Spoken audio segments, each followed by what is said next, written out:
जय गुरुजी संगत जी, शुक्राना गुरुजी। आप सभी का स्वागत है आपके अपने चैनल गुरुजी सत्संग विद आरजे प्राची में। इस चैनल पर आपको गुरुजी के प्यारे प्यारे और ब्लेसिंग्स भरे सत्संग सुनाए जाते हैं। ऐसे ही सत्संग सुनने के लिए इस चैनल को सब्सक्राइब कीजिए और नोटिफिकेशन के बेल आइकन को जरूर प्रेस कीजिएगा, जिससे कि जब भी मैं नया वीडियो अपलोड करूं तो आपको इसका नोटिफिकेशन मिल जाए और आप जल्दी से आकर गुरुजी के प्यारे प्यारे और ब्लेसिंग्स भरे सत्संग सुन पाएं। संगत जी, आज मैं आपको 5 आंटियों के सत्संग सुनवाऊंगी। इन्हें अंत तक सुनिएगा, बीच में अधूरा ना छोड़िएगा। जय गुरु जी। जय गुरु जी, शुक्राना गुरु जी। अनंतम अनंतम शुक्राना मेरे गुरुपा। मैं अपने सत्संग की शुरुआत गुरु मंत्र से करूंगी। ओम नमः शिवाय, शिवजी सदा सहाय। ओम नमः शिवाय, गुरु जी सदा सहाय। प्यारी संगत को जय गुरु जी। संगत जी, वैसे तो मैं गुरुपा से बहुत सालों से जुड़ी हूँ। उनका एक भजन मुझे बहुत अच्छा लगता था, शुक्र करा गुरुजी तुहाडा शुक्र करा। मैं वो रोज सुनती थी। मेरे ताऊजी की बेटी की व्हाट्सएप की डीपी पर गुरुपा की फोटो लगी थी। मैंने उनसे पूछा कि दीदी ये कौन है। उन्होंने कहा हमारे गुरुजी हैं, इन्हें शिवजी का रूप मानते हैं। मैंने मन में सोचा कि पता नहीं कैसे इन सबको गुरुजी की फीलिंग्स आ जाती हैं। मैं इसके लिए माफी मांगती हूँ गुरुपा। मुझे तब कोई फीलिंग्स नहीं थी गुरुजी के लिए, लेकिन मैं वो भजन रोज सुनती थी। धीरे धीरे मेरी मम्मी ने गुरुजी को मानना शुरू कर दिया। वो मुझसे कहती थी कि सत्संग सुना कर गुरुजी के, तेरे घर में सब ठीक रहेगा। पर मैंने एक ना सुनी। एक दिन मैंने मेरे अंकल के एक फ्रेंड की वाइफ का स्टेटस देखा, तो उसमें उन्होंने गुरुजी के दरबार की फोटो लगाई थी और शुक्राना किया था। संगत जी, मैं बताना चाहूंगी कि अंकल जी के इस फ्रेंड का अपनी बीवी के साथ डाइवोर्स होने वाला था, लेकिन गुरुजी ने उनके रिश्ते को बचा लिया और वो आज भी साथ में है। तब से मेरा विश्वास बढ़ा गुरुजी की तरफ। मुझे माफ़ करना गुरुजी, आपकी नादान बची हूँ जो आपके इशारे नहीं समझ पाई। एक तरह से मई 2024 में मैं पूरी तरह से गुरुजी से जुड़ गई और तब से मेरी ज़िंदगी में सत्संग ही सत्संग होने लगी। उसके बाद से गुरुजी जो मुझे मैसेज देते यूट्यूब या फेसबुक पर, मैं सब करने लगी। मैंने गुरुजी से जुड़ने के बाद अमृतसर जाने का प्रोग्राम बनाया। तब गुरुजी से कहा कि आप भी साथ चलना, और यकीनन गुरुजी हर जगह साथ थे। किसी न किसी रूप में हमें कुछ भी परेशानी नहीं उठानी पड़ी। शुक्राना गुरुजी। गुरुजी ने सत्संग में बताया था कि 10 दिन बाद जीजाजी की तबीयत खराब हो सकती है, और ठीक 10 दिन बाद मुझे पता चला कि जीजाजी की तबीयत ठीक नहीं है। उनकी गॉल ब्लैडर में स्टोन है, जिससे उन्हें बहुत ज़्यादा पेन है। जब से ये सब बात मैंने दीदी को बताई तो वो हैरान हो गई और उसने भी गुरुजी के सत्संग शुरू किए और उनको मानने लगी। मेरी दीदी स्कूल में टीचर है, उसी की वजह से मुझे गुरुजी के महासमाधि के सत्संग से जुड़ने का मौका मिला। शुक्रिया मेरे गुरुपा। आपने मुझे अपने दर्शन देने से पहले ही मुझसे कह दिया था कि मैं तुझसे मिलने आ रहा हूँ। मैं इस बार अपनी बेटी की कान छिदवाने जा रही थी, तो गुरुपा ने मुझे सत्संग के जरिए मना कर दिया। एक सत्संग दूसरे सत्संग से जुड़ा होता है, क्योंकि जो हमारा सत्संग है वैसा ही किसी और के भी साथ घटित होता है। तो गुरुजी उसी सत्संग के जरिए हमें बता देते हैं कि क्या सही है और क्या गलत। आखिर हम सब संगत हैं तो गुरुजी का ही परिवार। अपना शुक्राना मैं यही समाप्त करती हूँ। कुछ गलती हुई हो तो माफ़ करना गुरुजी, माफ़ करना। अपने अगले सत्संग में मैं आपको बताऊंगी कि मुझे गुरुजी का स्वरूप कैसे मिला। ये एक बहुत बड़ा चमत्कार है। जय गुरुजी। संगत जी, आइए अब सुनते हैं हमारी दूसरी आंटी का सत्संग। जय गुरु जी। मैं आज अपना एक छोटा सा सत्संग शेयर करना चाहती हूँ। मैं अपना सत्संग गुरु जी के मंत्र जाप से शुरू करना चाहती हूँ। ओम नमः शिवाय, शिवजी सदा सहाय। ओम नमः शिवाय, गुरु जी सदा सहाय। जैसे गुरु जी कहते हैं कि शुरू से शुरुआत करनी चाहिए। मेरी शादी को 7 साल हो चुके थे जब मैंने अपना घर छोड़ा, और उससे पहले भी मैंने मतलब हमारी शादी में काफ़ी दिक्कतें आई, काफ़ी प्रॉब्लम्स आई। तो कभी एक आधी बार पहले भी ऐसा ही मेरे साथ हुआ, लेकिन मैं हर बार कुछ ना कुछ ऐसे वादे हो जाते थे कि चलो ठीक है, हम ये कोशिश करते हैं घर चलाने की। या इस शादी से मेरी एक 5 साल की बेटी भी है जो अब मेरे साथ ही रहती है। पिछले 2 साल से हम अलग रह रहे हैं, और 1 साल काफ़ी कोशिश करा इसको चलाने का, इसको दोबारा से ठीक करने का, पर नहीं हुआ। और फाइनली हमने डाइवोर्स के लिए फाइल कर दिया लास्ट ईयर। और अब कभी कभार सोचती हूँ तो कभी बार मन उदास भी हो जाता है कि ऐसा क्यों हुआ, कि कैसे होगा सब कुछ इसके बाद। पर फिर पता नहीं क्यों गुरुजी ने ही एक बार मेरे मन में ख्याल डाला कि जैसे कि मैंने आपसे पहले भी कहा कि मैंने ये अपना घर पहले भी छोड़ा और पर फिर भी वापस चलेगी, पर इस बार तो शायद गुरुजी ने ही मेरा हाथ पकड़ के मुझे उस घर से बाहर निकाला है। ये सो और उसके बाद मुझे गुरुजी ने ये मैसेजेस भी दिए कि मैंने तेरे को कुछ लोगों से दूर कर दिया है जिनका मैंने सुन लिया था कि वो तेरे बारे में अच्छा नहीं सोचते। आज से 2 साल पहले मैंने गुरुजी का पहला सत्संग पूरे मन से सुना या पूरे मन से अटेंड करा था 2022 में, जून 2022 में। और ठीक उसके 1 महीने बाद मैंने वो घर छोड़ दिया। और कभी कभार मन उदास हो जाता था कि अगर ऐसा ना होता या अगर ऐसे सर्कमस्टांसेस ना होते तो क्या होता, शायद ऐसा नहीं होता। पर ना जाने क्यों जब शायद मैं ज़्यादा परेशान होगी और गुरुजी को मुझे बताना ही पड़ा कि वो घर मैंने अपनी मर्जी से नहीं, पर गुरुजी ने ही मेरा हाथ पकड़ के मुझे उस घर से बाहर जाने के लिए कहा, क्योंकि वो शायद जान चुके थे कि वो लोग मेरे बारे में अच्छा नहीं चाहते और ना ही वो मेरे बारे में अच्छा सोचते हैं। और गुरुजी शायद मुझे उस सब चीज़ों से बचाना चाहते थे जो मेरे साथ उसके बाद होने वाली थी। तो मैं बस यही कहूँगी कि थैंक यू गुरुजी, बहुत बहुत बहुत शुक्राना गुरुजी, मुझे उस रिश्ते से बाहर निकालने के लिए। मुझे बस अब मैं यही चाहती हूँ कि जैसे आपने मेरा हाथ पकड़ के मुझे उस टॉक्सिक रिलेशन से बाहर निकाला मेरी भलाई के लिए, बस आप उसी तरह से सब सर्वदा भला करें। और सबको, जो भी लोग ऐसे रिश्तों में बंधे हैं, या तो उनके रिश्ते को बहुत अच्छा कर दीजिए गुरुजी, या फिर उनको भी हिम्मत दीजिए कि वो अपने लिए एक बेहतर ज़िंदगी चुन सकें। थैंक यू गुरुजी। और मैं ये भी कहना चाहती हूँ कि प्राची आंटी जो मेरा ये सत्संग शेयर करेंगे, उनको भी आप बहुत बहुत तंदुरुस्ती बख्शें और उनको बहुत सफलता बख्शें। Thank you. संगत जी, अब आप सुनेंगे हमारी तीसरी आंटी का सत्संग। जय गुरु जी, शुक्राना गुरु जी, जय जय गुरु जी। गुरुपा, मैं आपकी बेटी जम्मू से मैं अपना शुक्राना सत्संग शेयर करना चाहती हूँ। गुरुपा, पहले मैं मंत्र जाप करूँगी। ओम नमो शिवाय, शिव जी सदा सहाय। ओम नमो शिवाय, गुरु जी सदा सहाय। ओम नमो शिवाय, शिव जी सदा सहाय। ओम नमो शिवाय, गुरु जी सदा सहाय। जय गुरु जी, शुक्राना गुरु जी। गुरुपा, मैं 2022 से जुड़ी थी फेसबुक के माध्यम से। गुरुपा, तब मैं थोड़ा सी परेशान रहती थी, टेंशन में रहती थी। घर शिफ्ट किया था नया नया मई में, अक्षय तृतीया वाले दिन शिफ्ट किया था। गुरुपा, मैं जैसे ही फेसबुक देखती थी तो मैं शुक्राना गुरु जी, जय गुरु जी, शुक्राना गुरु जी लिख देती थी। गुरुपा, जैसे ही हम इधर नए घर में आए तो बटरफ्लाई हमारे घर में आई, ब्राउन कलर की। 1 हफ्ता रही। तो गुरुपा, मुझे नहीं पता था कि गुरुपा बटरफ्लाई रूप में आते हैं। तो गुरुपा, मैं सोचती थी कि वो क्या खाएगी, भूखी रहेगी, अंदर है, मर जाएगी। ऐसे करते करते फिर हमने एक दिन उसको बाहर छोड़ा, फिर देखा, फिर लाबी में थी। गुरुपा, ऐसे करते करते कई दिन बीत गए। गुरुपा, फिर मैं बच्चों की टेंशन लेती थी कि ये पढ़ेंगे नहीं पढ़ेंगे, अच्छे मार्क्स लाएंगे। बेटी थी तब 12th में, बेटी अच्छे मार्क्स लेके पास हुई। फिर बेटे का था, उसको MBA करनी थी। तो ऐसे हमने एस्ट्रोलॉजर को बताया तो उसने बोला इसका इस साल नहीं होगा, 2023 में होगा। तो गुरुपा की कृपा से उसी साल उसको एडमिशन मिल गई। अभी उसकी जून में क्लियर हो जाएगी, कंप्लीट हो जाएगी गुरुपा। तो गुरुपा, फिर मैं सत्संग सुनने लगी। तो ऐसे ही मैं एक दिन झाड़ू लगा रही थी तो झाड़ू में मुझे ना मोती मिला। तो मोती मैंने कभी देखा नहीं था, तो मुझे ये नहीं पता था कि गुरुपा ये ऐसी चीजें लेते हैं। तो मैंने उसको ऐसे फेंक दिया, मुझे नहीं पता था। तो गुरुपा, जैसे जैसे फिर मैं सत्संग सुनने लगी मुझे पता चला। जय गुरु जी, शुक्राना गुरु जी।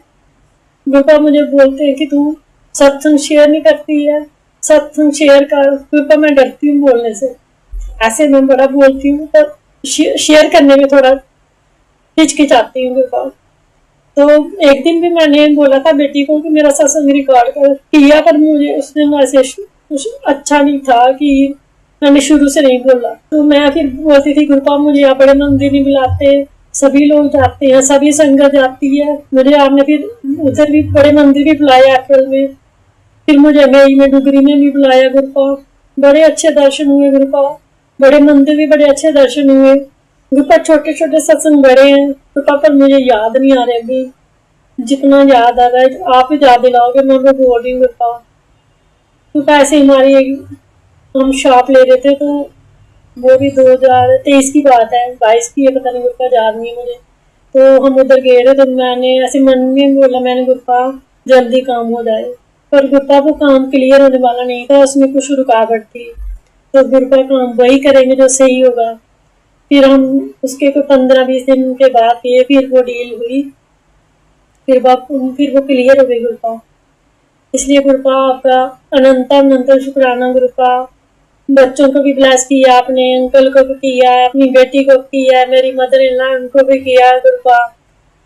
आपका आशीर्वाद, आपकी ब्लेसिंग हमारे घर पे बहुत सारी है गुरपा।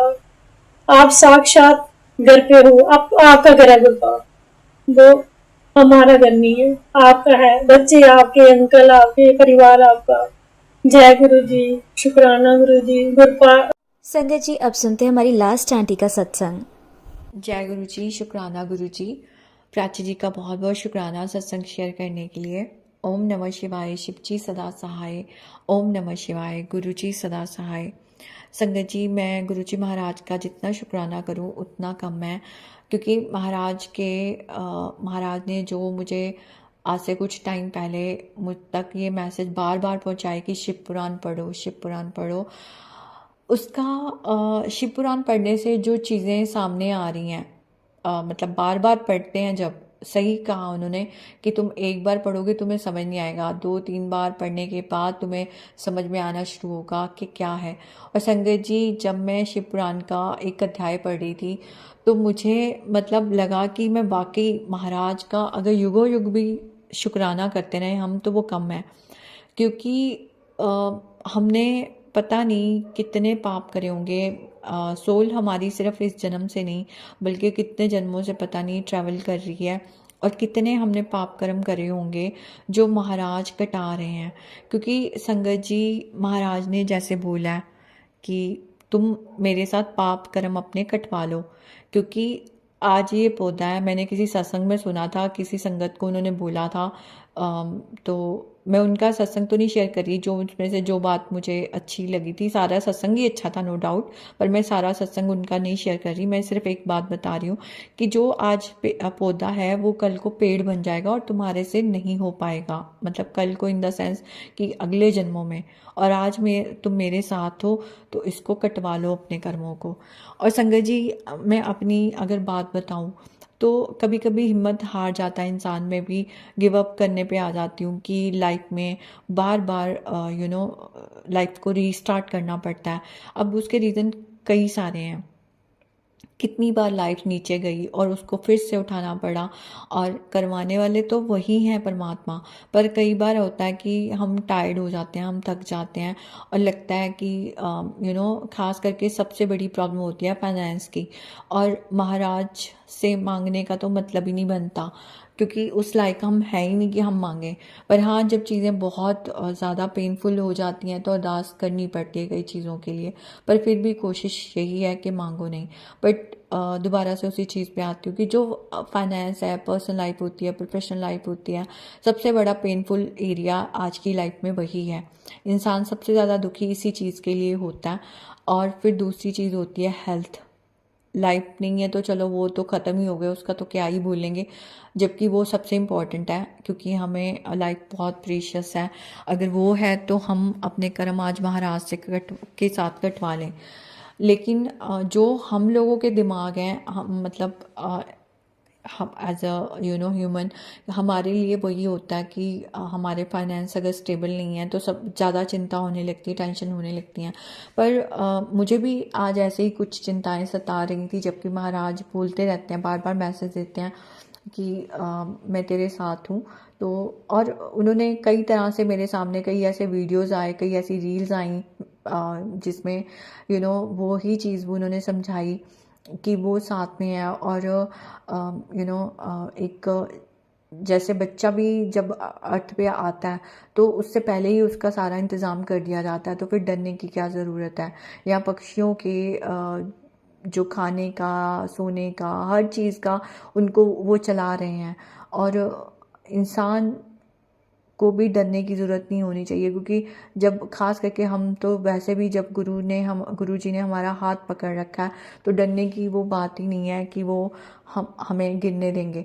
पर वही है कि ह्यूमन माइंड है तो कभी कभी टेंशन्स आ जाती हैं। तो आज कुछ ऐसा ही मैं फ़ील कर रही थी, मैं बहुत परेशान थी। तो लेकिन महाराज कदम कदम पे अपना एहसास दिलाते हैं। अगर मैं नहीं भी उस टाइम सत्संग सुन रही थी तो मैं रील्स देख रही थी तो वही मैसेजेस मेरे सामने आ रहे थे, जो मुझे ऐसे लग रहा था कि महाराज मुझे जैसे पूरा सपोर्ट कर रहे हैं, मुझे उस मैसेजेस के थ्रू बता रहे हैं कि हाँ तुम्हें डरने की ज़रूरत नहीं है, I am there for you, तुम्हें घबराने की ज़रूरत नहीं है। संगत जी, मैं गुरु जी को तो बिल्कुल ब्लेम कर ही नहीं सकती, ना मेरी औकात है।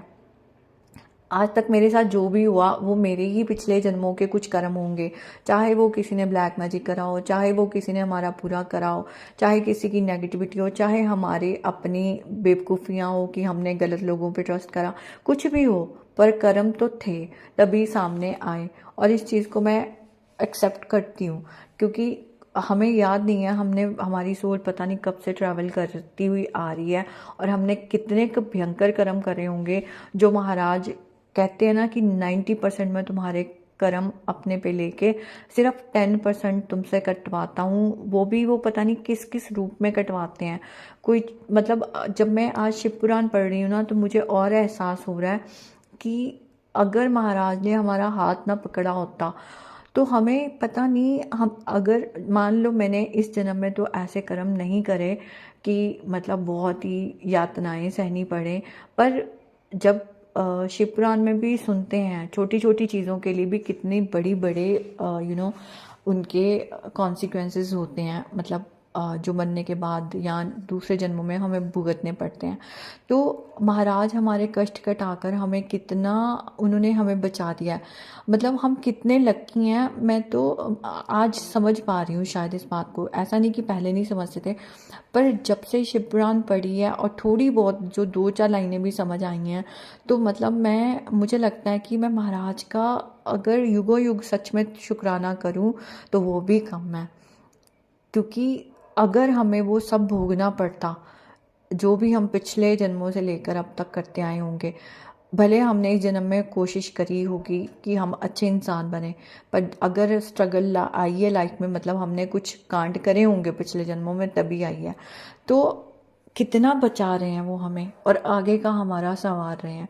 तो पहले तो मैं माफ़ी चाहती हूँ अपने महाराज से कि मैं जो परेशान हो जाती हूँ, जबकि वो हर बार मुझे बोलते हैं कि मैं तेरे साथ हूँ, तुझे डरने की ज़रूरत नहीं है, तुझे गिरने नहीं दूंगा। तो मुझे घबराना नहीं चाहिए, मुझे इस बात का मुझे विश्वास रखना चाहिए कि चाहे कोई भी ना दुनिया का साथ में हो, पहले भी नहीं थे, ये सब कहने के रिश्ते होते हैं, टेम्पररी रिश्ते होते हैं, चाहे ब्लड हो चाहे नॉन ब्लड हो, जब तक हम लोगों के काम आ रहे होते हैं लोग हमारे काम आते हैं।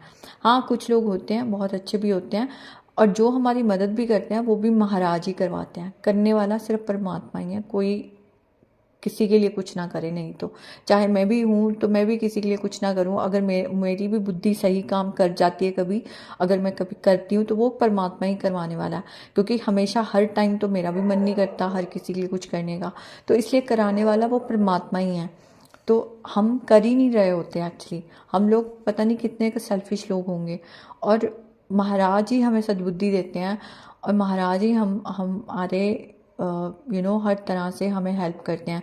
तो आज मुझे लग रहा है कि मैं एक एक चीज़ का भी शुक्राना करूँ ना तो वो कम है।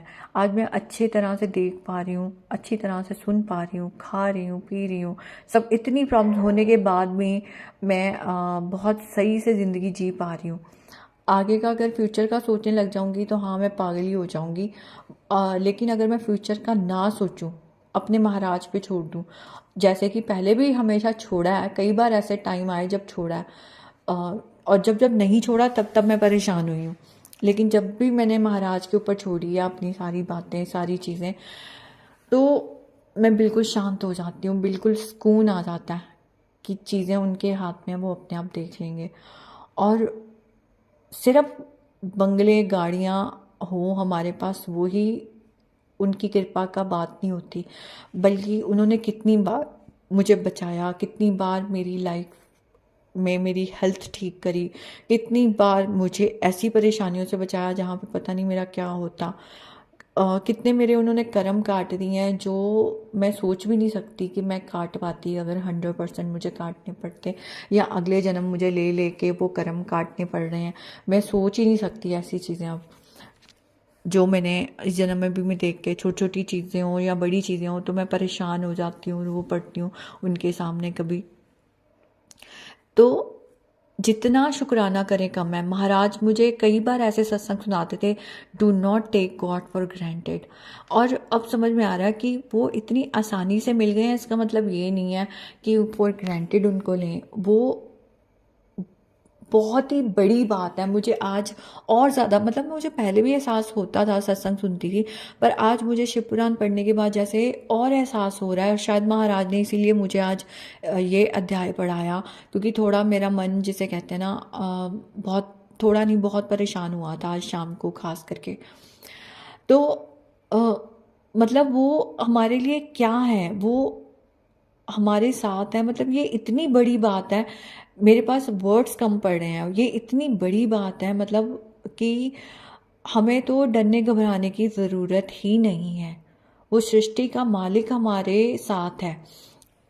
और पता नहीं हमने ऐसा कौन सा एक कर्म कर दिया, या मैं कलयुग का धन्यवाद करूं, अपने महाराज का तो धन्यवाद है ही है, बट कलयुग का भी मैं धन्यवाद करूं कि इतना दिमाग भटकाते हुए भी कलयुग है तो नहीं सही, बहुत कहते हैं ना बहुत रुकावटें डालने वाला है, लेकिन एक जो अच्छी चीज़ है कि कलयुग में भगवान आसानी से मिल जाते हैं, और बाकी युगों में तो लटक जाओ उल्टे और इतने आसानी से दर्शन नहीं हो सकते महाराज के, जो उन्होंने आज सब रूप के रूप में भी हमें दर्शन हो रहे हैं।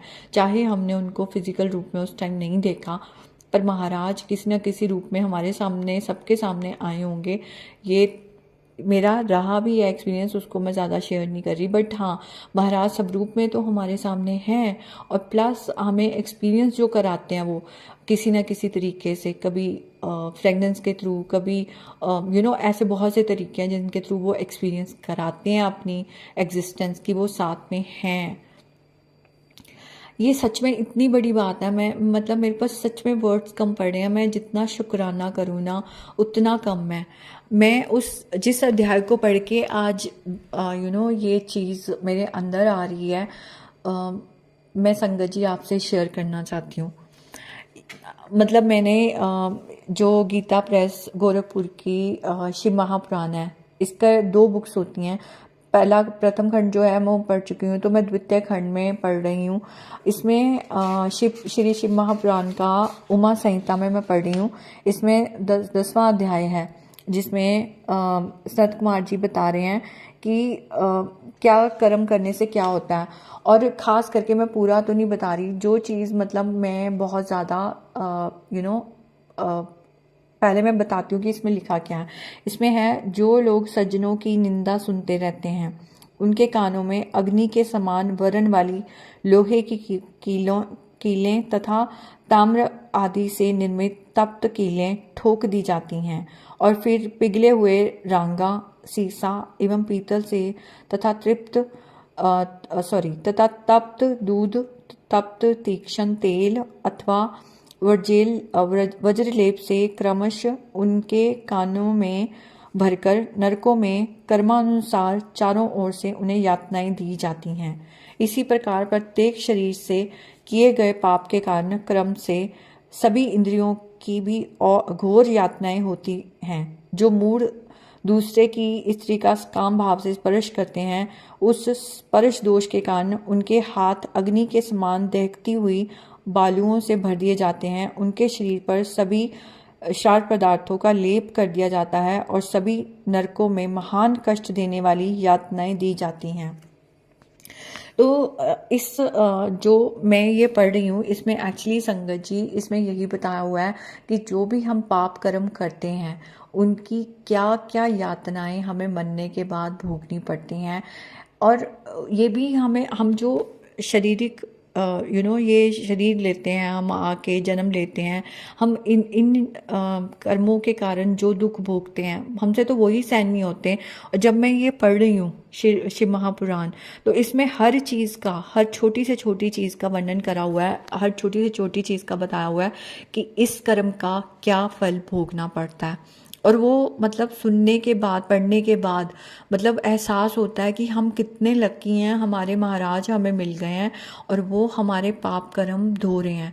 क्योंकि जो इस जन्म में हमने पाप कर्म करे हैं वो तो हमें पता है, फिर भी हम सोच सकते हैं, अगर हम सोचने लगें कि हमने बचपन से लेके अब तक किसका दिल दुखाया, किसकी निंदा चुगली करी, या क्या हमने ऐसे गलत कर्म करे होंगे जो गलती से भी हमने करे होंगे।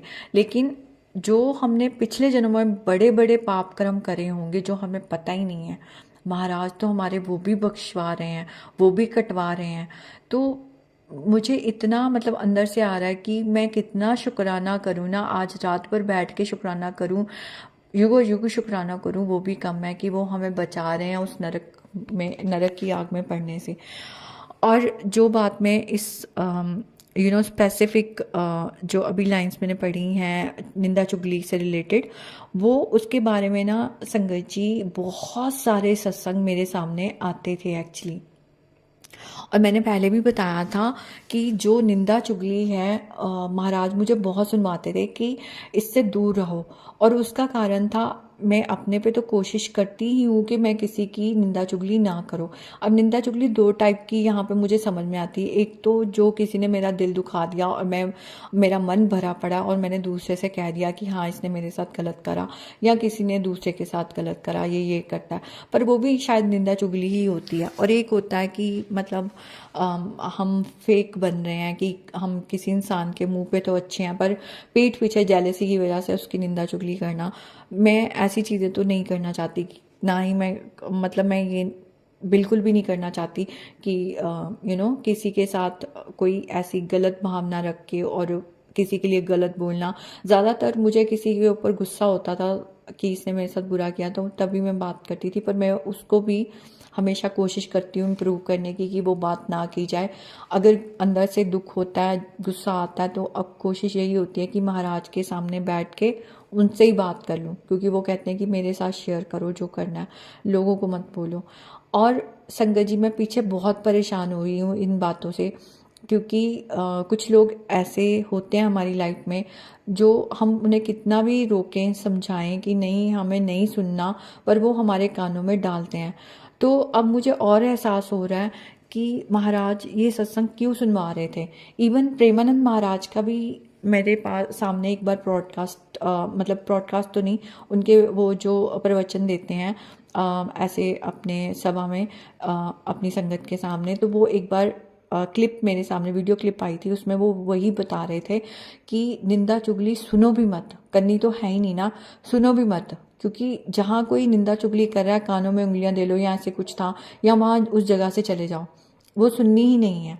तो यही चीज़ महाराज मतलब गुरुजी महाराज सत्संग में मुझे कितनी बार सुनवाया उन्होंने कि नहीं निंदा चुगली सुननी भी नहीं है। और आज इसको पढ़ने के बाद मुझे एहसास हो रहा है कि हाँ क्यों निंदा चुगली सुननी भी नहीं चाहिए, इसका भी पाप इतना लगता है और इससे कितना कितना हमें भोगना पड़ता है, और हमें कौन कौन से जन्म लेने पड़ते हैं ये भी शायद इसमें बताया हुआ है।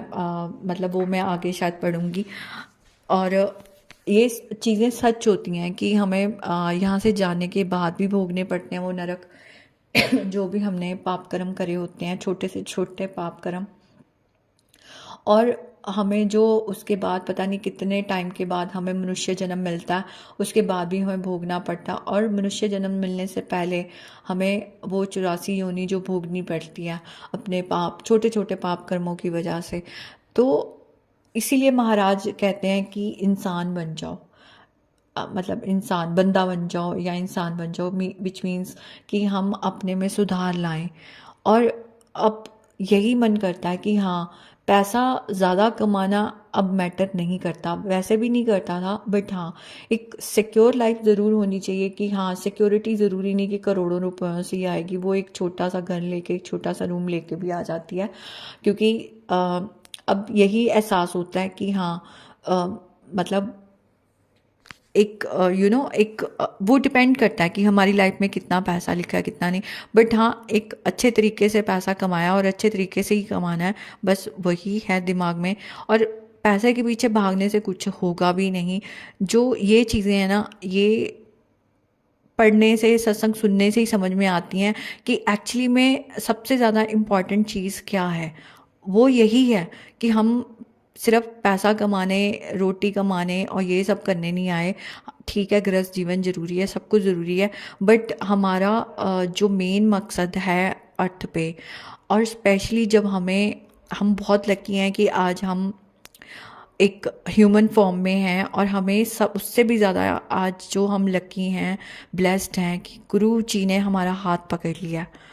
क्योंकि मैंने पिछले दिनों में कुछ सत्संग सुने थे, उसमें फिजिकल टाइम संगत ने बताया था कि महाराज कहते थे द्वापर, त्रेता और जो भी एक और युग होता है उसमें मैं नहीं दर्शन देता।